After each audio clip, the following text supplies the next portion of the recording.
పెళ్లికి బంగారానికి విడదీయలేని అనుబంధం. నా పెళ్లి ఆభరణాల విషయంలో ఒక్కొక్కరిది ఒక్క చాయిస్. మా అందరి అభిరుచులకి ఏకైక ఎంపిక Manipalli jewellers. Hi hello welcome to cube TV. నేను మీ సరిత. ఈ రోజు నాతో పాటు జ్యోతిష వాస్తు పండితులు శ్రీ మాడుగుల శివప్రసాద్ గారు ఉన్నారు. మాట్లాడదాం. నమస్తే గురువు గారు. ఆశీర్వచనం తల్లి. సో మనం రాబోతున్న సంవత్సరం 2025. అయితే 2025లో ఏమన్నా ఊహించని పరిణామాలు ఎదుర్కొంటామా? శ్రీ మహాగణాధిపతయే నమః. ఐం మహాసరస్వత్యే నమః. శ్రీ లలితాంబికాదేవియే నమః. 2025 సంవత్సరము చాలా బాగుండబోతుందమ్మా. ఏవో కొన్ని భయోత్పాతాలు ఏవో అవి ఇవి చెబుతున్నారు కానీ అంత ఇది ఏమీ ఉండదు. అనుకూలవంతముగానే ఉంటుంది గాక. ముఖ్యంగా ఏమిటి అంటే యువత దేశానికి నేటి బాలురే రేపటి పౌరులు అన్నాము కదా. ఈరోజు పిల్లలు రేపటి పౌరులు అని చెప్తున్నాం. అవును. అలాంటి ఒక యువత అంతా కూడా చాలా వరకు మంచి ఆలోచనాత్మకమైనటువంటి నిర్ణయాలు తీసుకునే అవకాశం ఉంది. కొంతమంది రాజకీయాల్లోకి వెళ్ళడం కావచ్చు, అలాగే పోలీస్ డిపార్ట్మెంట్లోకి కానీ, లేదా మన యుద్ధము చేసేటువంటి మన దేశ సరిహద్దుల్లో జవాన్లుగా వెళ్ళటానికి కానీ యువత చాలా కీలకమైనటువంటి నిర్ణయాలు పోషించబోతుంది అనేటువంటిది ఉన్నది. రాజకీయ నాయకులలో కొన్ని సంచలనాలు జరగబోవచ్చు అనేది ఉన్నది. రైట్. కొత్త సంవత్సరంలో తెలుగు ఇండస్ట్రీ ఎలా ఉండబోతుంది? తెలుగు ఇండస్ట్రీ కొత్త సంవత్సరంలో అంటే నిజానికి ఇండస్ట్రీ వాళ్లకు బాగుంటుందమ్మా. ఒడిదుడుకులు ఉంటూ యోగవంతముగానే నడుస్తుంది ఇండస్ట్రీ అనేటువంటిది ఉన్నది. చాలా మంది వరకు బాగుంది. రాసుల వాళ్లకు, సినిమా వాళ్ళందరికీ కూడా కొన్ని ఒడిదుడుకులు కూడా ఉంటాయి. సహజం కదా, ఉండకుండా ఉండవు. కాకపోతే కొంత ఇండస్ట్రీ గురించి కూడా ప్రసార మాధ్యమాల్లో ఎక్కువగా తలుచుకోవడం అనేది జరుగుతూ ఉంటుంది కాక. రైట్. మహేష్ బాబు గారు అలాగే రాజమౌళి గారు కలిసి సినిమా తీయబోతున్న విషయం అందరికి తెలిసిందే. అయితే దీనివల్ల మహేష్ బాబు గారి కెరియర్లో ఏమైనా టర్న్ అయ్యే అవకాశం ఉందంటే ఆయనతో చేసిన ప్రతి హీరోస్కి మంచి కెరియర్ స్టార్ట్ అయింది. ఆ కోవలోనే మహేష్ బాబు గారికి కూడా ఏమైనా ఉండబోతుందా? అంటే అమ్మా, మీరు సహజంగా మామూలుగా అడగవచ్చును కానీ ఇప్పుడు రాజమౌళి గారు ఇంతవరకు తీసినటువంటి సినిమాలు కానీ ఎక్కడ పెద్దగా ఇది ఫెయిల్యూర్ అనేటువంటి మాట అయితే లేదు. కానీ మహేష్ బాబు గారిది అయితే మనం సరే చూస్తూ ఉన్నాం కాబట్టి ఆయన జాతక ప్రకారంగా, ఆయన ఇది ప్రకారంగా బాగానే ఉంది. పెద్దగా టర్నింగ్ ఏదో చాలా గొప్పగా ఇదవుతుంది అనేటువంటి దానికంటే గొప్పగా అయితే అవుతుంది అనేది అయితే చెప్పగలం. ఒక ఉన్నతమైనటువంటి ఇదైతే కలుగుతుంది. మాదిరిగా ఖచ్చితంగా జరుగుతుందమ్మా. కొంచెం అనుకూలవంతముగానే ఉంటుంది వాళ్ళ జీవితాల్లో, ఇబ్బంది ఏమీ ఉండదు. 2025లో ప్రభాస్ కెరియర్ ఎలా ఉండబోతుంది? సినిమా పరంగా అలాగే పర్సనల్ కెరియర్ అది బాగుంటుందమ్మా. ప్రభాస్ గారికి నేను గతంలో కూడా చెప్పాను, ఆయన తొందరగా 2025లో ఆయన బహుశా ఆయన వివాహం చేసుకునే అవకాశాలు వస్తాయి అనేటువంటిది గతంలో చెప్పాం. ఖచ్చితంగా ఆ దిశగా ఆయన అడుగులు ఉండొచ్చు. రేపు 2025లో అయితే వివాహం అనేటువంటిది జరిగే అవకాశాలు ఉన్నాయి. అయితే అల్లు అర్జున్ గారు పుష్ప 1, ఈ పుష్ప 2 కంటే పెద్ద హిట్ ఇంకా ఫ్యూచర్లో ఏమైనా అంటే 2025లో హిట్ కొడతాడా, లేకపోతే ఎలా ఉంటుంది? ఆయన జాతకం ప్రకారంగా ఆయన జీవితం ఇండస్ట్రీ పరంగా ఎలా ఉండబోతుంది? అంటే అమ్మా, ఇప్పుడు 2025లో అల్లు అర్జున్ గారికి మామూలుగా ఏముంటుంది అంటే అతనికి కొంచెం సాఫీగానే నడుస్తుంది. ఏదో ఇప్పుడు ఉన్నటువంటి ఇది ప్రకారమే నడుస్తుంది. అంతకుమించి ఏదో గొప్పగా ఉంటుంది, ఏదో అద్భుతాలు జరుగుతాయి అని అనడానికైతే లేదు. కానీ తన జీవితంలో కొన్ని చిత్ర విచిత్రాలతో మలుపులు తిరిగే అవకాశం ఉంది జీవితం 2025. రైట్.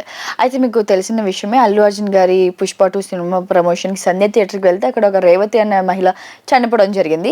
దీనివల్ల జైలుకి కూడా రిమాండ్కి 24 hours వెళ్ళొచ్చారు. దీని ప్రకారంగా ఫ్యూచర్లో అంటే రిమాండ్ కాకుండా కొన్ని నెలల పాటు ఉండేటట్టుగా జైలుకి వెళ్ళే అవకాశాలు కనిపిస్తున్నాయా?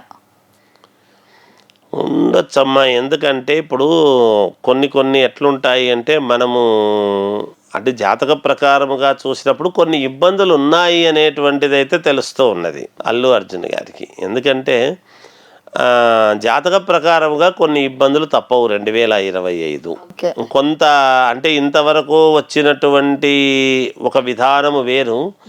ఈ 2025 కొంచెం కుటుంబానికి కొంచెం ఇబ్బంది కలిగింది అనేటువంటి మాట ఉంటుంది కాక అది ఉంటుందమ్మా తప్పకుండా. రామ్ చరణ్ గారు అలాగే జూనియర్ ఎన్టీఆర్ గారి సినిమా కెరీర్ 2025లో ఎలా ఉండబోతుంది జాతక ప్రకారంగా? వాళ్ళకి ఇప్పుడు ఎలాగ ఉందో అలాగే నడుస్తుందమ్మా. ఏదో మామూలుగా వాళ్ళ వరకు వాళ్ళు చేసుకుంటూ వెళ్తూ ఉన్నారు. ఎవరైనా ఎవరి పాటికి వాళ్ళు చేసుకుంటూ వెళ్తూ ఉంటారు. సినిమా విషయాలు అనేటప్పటికి ఏమవుతుందంటే అమ్మ, ప్రజానీకము మెచ్చాలి. ప్రజలు మెచ్చితే ఎంత వాళ్ళ యొక్క ఇదైనా సరేలే అనుకుంటారు. ఎంత అభిమానులు అయినా ప్రజలకు నచ్చకపోతే వాళ్ళు కొంచెం డిసప్పాయింట్ అయ్యి ఏమోలే అని అనుకుంటారు. అంతేగాని ప్రజలు ఏదైనా అల్టిమేటు వాళ్ళ వరకు వాళ్ళు బాగానే చేసుకుంటారు. ఇబ్బంది ఏం లేదమ్మా. పవన్ కళ్యాణ్ గారు ఎప్పుడు సీఎం అవుతాడు? చాలా మంచి ప్రశ్న అడిగినారు. పవన్ కళ్యాణ్ గారు ఎప్పుడు సీఎం అవుతారు అంటే ఇప్పుడు ఆయన డెప్యూటీ సీఎం. నిజానికి డెప్యూటీ అనేటువంటి పదము మనము మామూలుగా అనుకుంటున్నాము కానీ ఆయన ఇప్పుడు కూడా సీఎం లాగానే వ్యవహరిస్తున్నారు, అలాగే ఉంది. అయితే చంద్రబాబు నాయుడు గారు చాలా దూరదృష్టి కలిగినటువంటి వ్యక్తి కాబట్టి ఆయనకు ఇవ్వవలసినటువంటి స్థాయి ఈయన ఇవ్వవలసినటువంటి గౌరవము ఆయన. మనకు ఇప్పుడు ఇద్దరు ఏకోన్ముఖముగా ఒకరై నడిపిస్తూ ఉండేటువంటి వ్యవహారమే కనపడుతున్నది. తప్పకుండా చాలా మంచి యోగవంతమైనటువంటి భవిష్యత్తు ఉంది పవన్ కళ్యాణ్ గారికి. ఆయన యువతను ఒక మలుపు తిప్పగలిగినటువంటి కొత్త రాజకీయాల్లో కొత్త పోకడలు వస్తున్నాయి, రాబోతున్నాయి అనేది చెప్పగలుగుతాం. పవన్ కళ్యాణ్ గారు దేశ రాజకీయాల్లోకి వెళ్ళే అవకాశం ఏమైనా కనిపిస్తుందా, ఉందా? దేశ రాజకీయాల్లోకి మేము వెళ్ళడమ్మా. ఆయనకు రాష్ట్ర రాజకీయాల మీదనే ఎక్కువగా ఇంట్రెస్టు. కాకపోతే ఆయన దేశమంతా తిరిగే అవకాశం ఉంది, తిరుగుతాడు. దేశమంతా తిరిగేటువంటి ఇది ఉన్నది కానీ రాష్ట్రం పగ్గాలు మాత్రమే ఆయన రాష్ట్రానికి మాత్రమే సేవ చేస్తూ ఉంటారని నా అభిప్రాయం. కేటీఆర్ గారి పైన కేసు నమోదైంది. అయితే ఆయన లైఫ్లో ఆయన జాతకం ప్రకారంగా జైలుకి వెళ్ళే అవకాశం మనకు కనిపిస్తుందా? నిజానికి కేటీఆర్ గారి జీవితం జాతకంలో ఇప్పుడు 2025 ఆగస్టు నుంచి ఒక మంచి మలుపు తిరగబోతుంది అనేటువంటిది నేను చెప్తున్నమాట. 2025 ఆగస్టు నుంచి. ఎస్, 2025 మంచి బాగుంది ఆయన జాతకంలో. అప్పటి నుంచి కొంచెం మలుపు తిరుగుతుంది అనేటువంటిది అయితే నేను చెప్పగలుగుతానమ్మా. ఇది మిగతాటివన్నీ మామూలు పొలిటికల్గా ఉండేటువంటి విషయాలు. 2027లో జమిలీ ఎన్నికలు వచ్చే అవకాశం ఏమైనా కనిపిస్తుందా, ఉంటాయంటారా? ఎమ్మెల్యే ఎన్నికలు అనేటువంటివి వాళ్ళు చెయ్యాలి అని అనుకుని ఒక రూటుకు తీసుకురావడం అనేటువంటిది వాస్తవమే. కానీ ఇప్పుడే వెంటనే ఉంటాయి, 2027లోనే ఉంటాయి అని అనడానికైతే లేదు. ఎట్టి పరిస్థితుల్లోనే రాకపోవచ్చు అని అనుకుంటున్నాను. కేసీఆర్ గారి పొలిటికల్ కెరియర్లో మళ్ళీ సీఎం అయ్యే అవకాశం ఏమైనా కనిపిస్తుందా? 2025 నుంచి ఏమైనా జాతకం మారబోతుందా? అంటే మనం ఒకటి గమనించాలి, ఇప్పుడేమి ఎలక్షన్లు దగ్గరలో లేవు.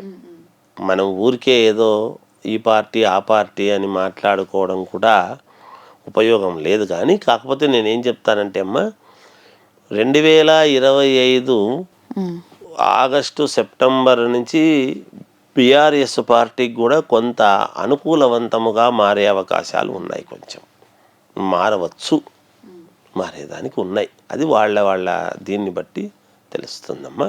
అందుకని వెంటనే ఇప్పుడు సీఎం అంటే ఇంకా 5 ఏళ్ల పాటు ప్రజలు ఒక ఇది ఇచ్చినారు. ఏదైనా అమ్మా ప్రజలు ఇచ్చినటువంటి నిర్ణయం అనేటువంటిది చాలా యోగవంతమైంది. దాన్ని అలాగే కాపాడాలి 5 ఏళ్ల పాటు.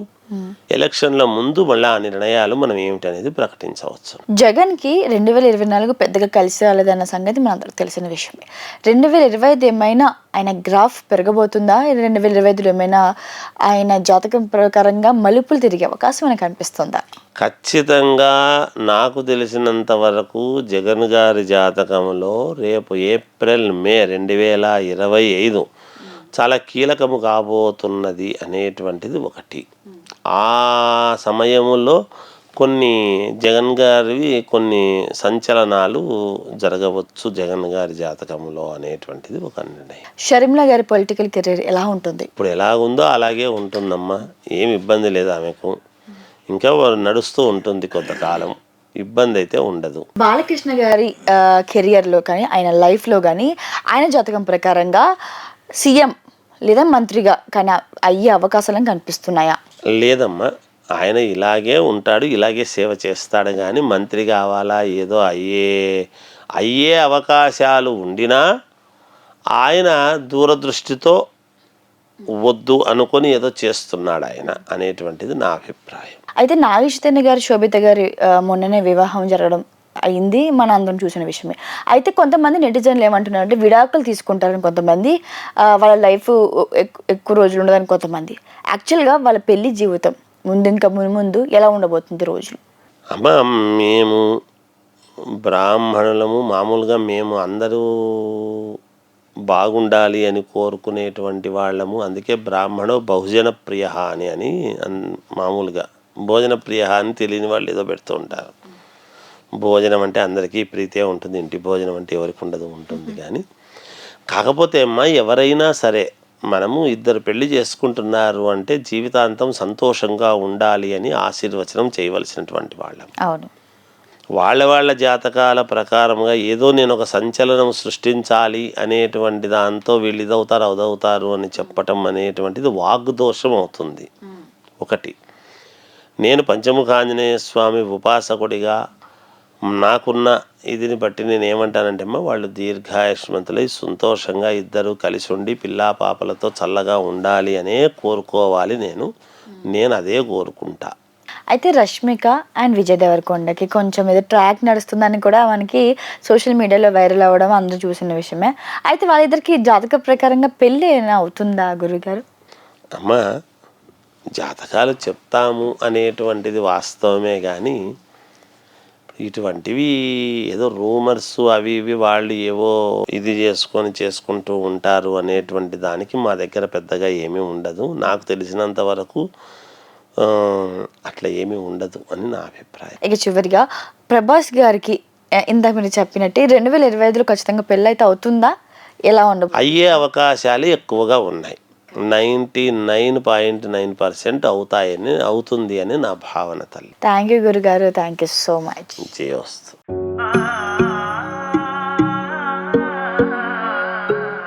మనసైన మేని ఛాయా బంగారమే,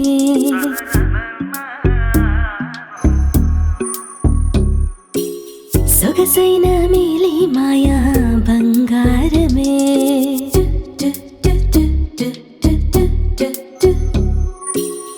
అనుబంధాల హారం బంగారమే, అనురాగాల తీరం బంగారమే, నవ్యమైన నాణ్యమైన స్వచ్ఛమైన మానేపల్లి బంగారమే.